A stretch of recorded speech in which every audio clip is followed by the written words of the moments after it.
Kroz 2,5 stoljeća postojanja Umaška je župna crkva mijenjala svoj izgled, ali i pratila život svojih župljana. Najveće promjene ovdje donosi poslijeratni razvoj turizma.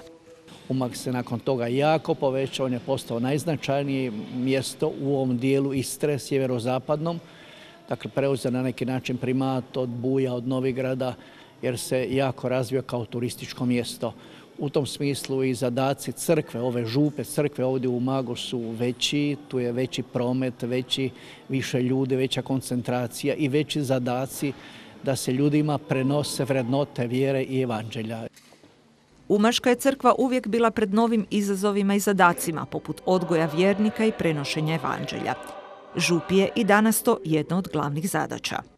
Vjerski život u župi jako budi, svake nedelje imam krcate crkve, evo zbor čuli ste kako lijepo pjeva, radimo puno na pjevanju i župljani svi, počevši od samog grada Umaga koji mi je došao jako na ruku, koji mu uvijek rado pomaže i želi mi pomoći i sam gradonačelnik potiče narod evo da mi se pridruži, da napravimo da Rovana crkva bude doista biser na ovom trgu. Brojne župljane i njihove goste koji su se jučer okupili na misi, biskup u propovjedi podsjetio na dostojanstvo čovjeka. Valja ga graditi od temelja, istine i morala, a život na istinskim vrednotama umjesto prolaznih materijalnih vrijednosti poput novca, mode ili položaja. U pripremi jučerašnje svečanosti pomogli su brojni župljani i grad Umag. Ovo je sigurno jedan svečani trenutak, ipak 250 obljetnica crkve je nešto što moramo zajednički proslaviti i grad Umag si je dao truda da pomognu u toj proslavi. Normalno, najveći zadatak i cilj nam je obnoviti ovu crkvu, jer osim crkva što ima svoj vjerski značaj, ona je ipak najznačajniji kulturno-povijesni i turistički spomenik grada Umaga i zaslužuje jedan takav odnos gradske uprave i svih građana grada Umaga. Župna je crkva za Umažane, osim mjesto gdje pronalaze svoj mir, ujedno i od povijesne važnosti.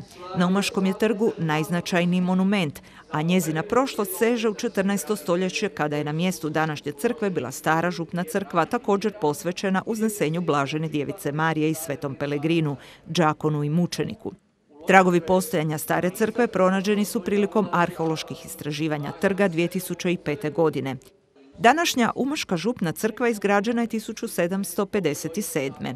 Iako je zadržala izvorni stil gradnje, župna je crkva do danas u više navrata obnavljana. Počeli smo s obnovom crkve, već radimo to skoro godinu dana, popravili smo kompletno krov, oluke.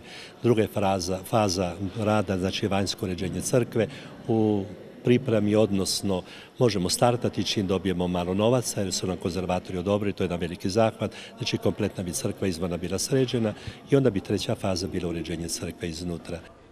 U obnovu crkve i dalje će se ulagati, a potporu župniku nesumnjivo će pružiti i grad Umag.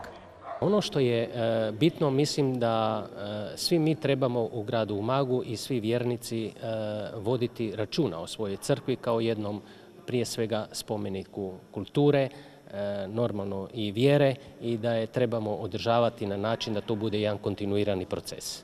Svečano misno slavlje uveličao je župni zbor pod ravnanjem umaškog župnika Rudolfa Korace.